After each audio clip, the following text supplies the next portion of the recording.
In 1986, the Ronald Reagan administration put forth a bill that would legalize about 2.7 million undocumented immigrants in the United States.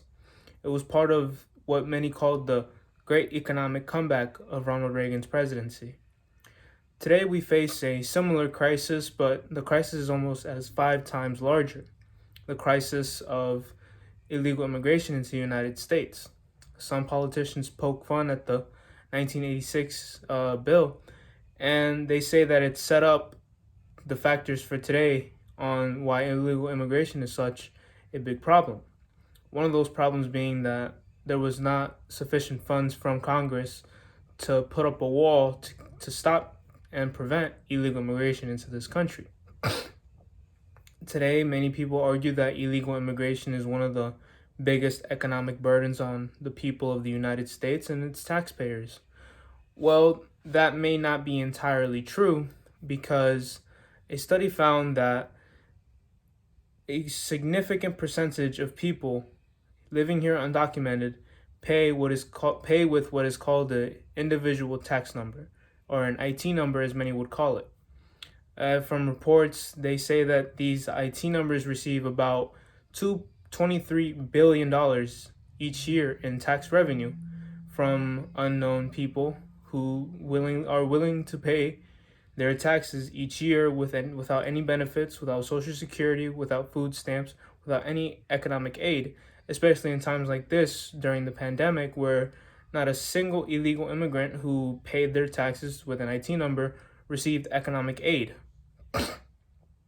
Another point of argument that many will have is that we have not enough jobs in the market and that illegal immigrants are filling up and stealing these jobs.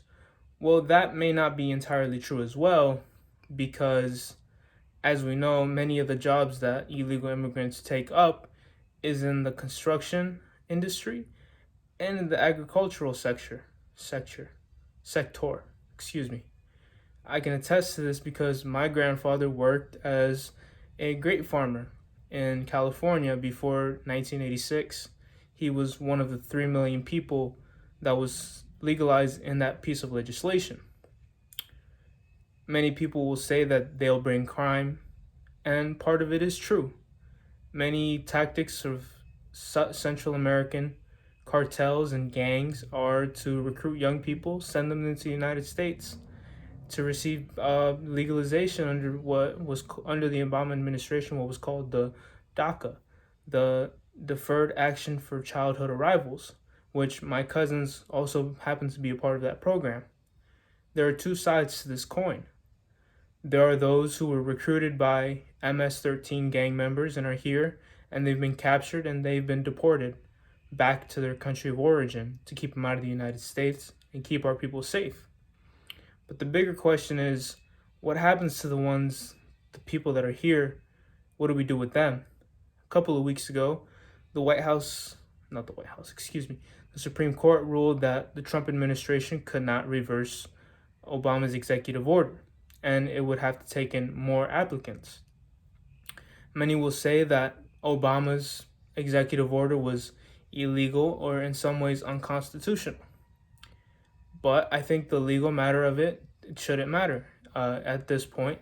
I think we have to put a bigger emphasis on morality and who we are as a nation.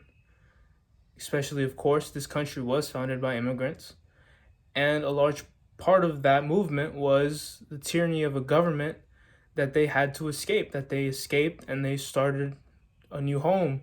They found freedom, and many of the people that come into this country are looking for freedom, and they are the ones that successfully attain it, because many of the people that are coming into the United States are coming from Mexico, Honduras, El Salvador, Guatemala, and all these politically and economically collapsing countries, as we've seen in especially Honduras, where police are no longer doing their jobs and they're being paid off by cartel and gang members. And which brings me to my next point is Mexico. Mexico is makes up about 25% of the illegal immigration into this country. A large part of that can be attributed to the corruption that surged from the late 70s up until the early 90s and still continues to this day. Many of the people there are suffering in harsh poverty. Their government no longer cares about helping the poor. It only helps, and they only care about making themselves rich. And that's only led to a bigger problem. And they're migrating north and they're settling here. Now, many can have, different sides. You can side on not having amnesty for illegal immigrants, and you can side on the side for being open to it. I'm open to it.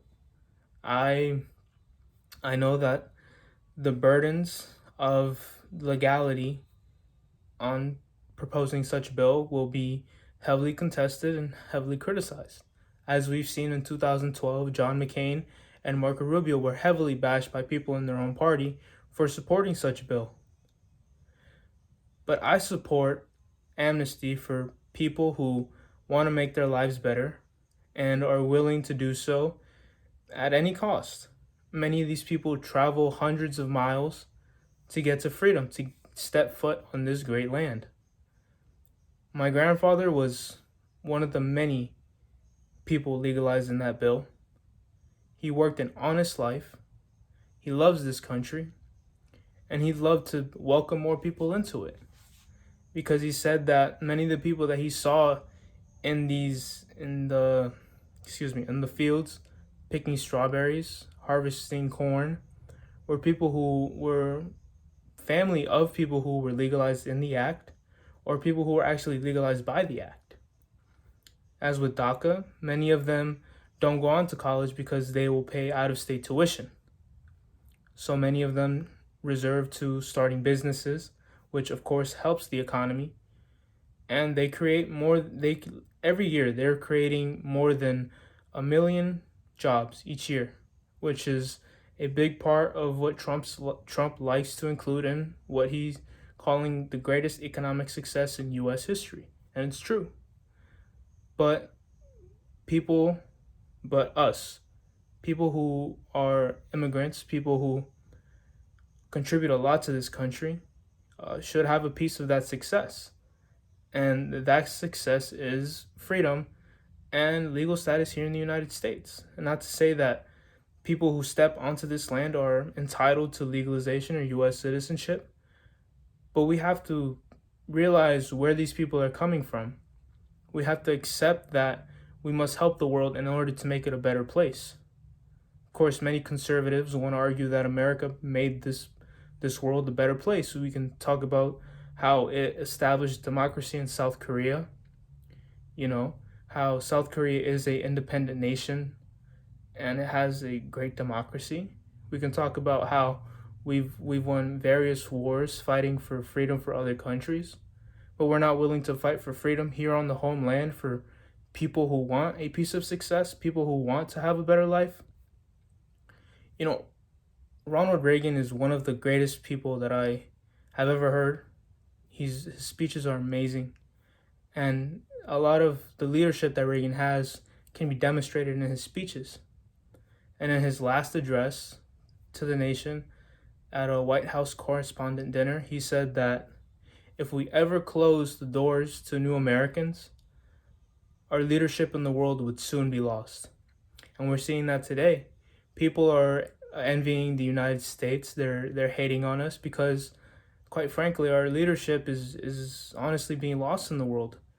We're leading a great fight here in the United States, but in global policies foreign policies and the way the world perceives us, we're somewhat of a war zone to them because of the problems we have going on in our country.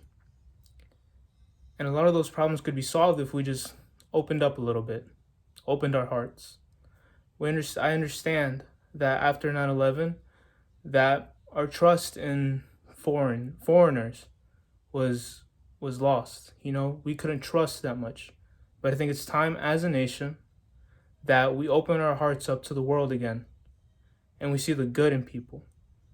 And if I know America, it sure as hell will find the good in any person that steps foot on this land.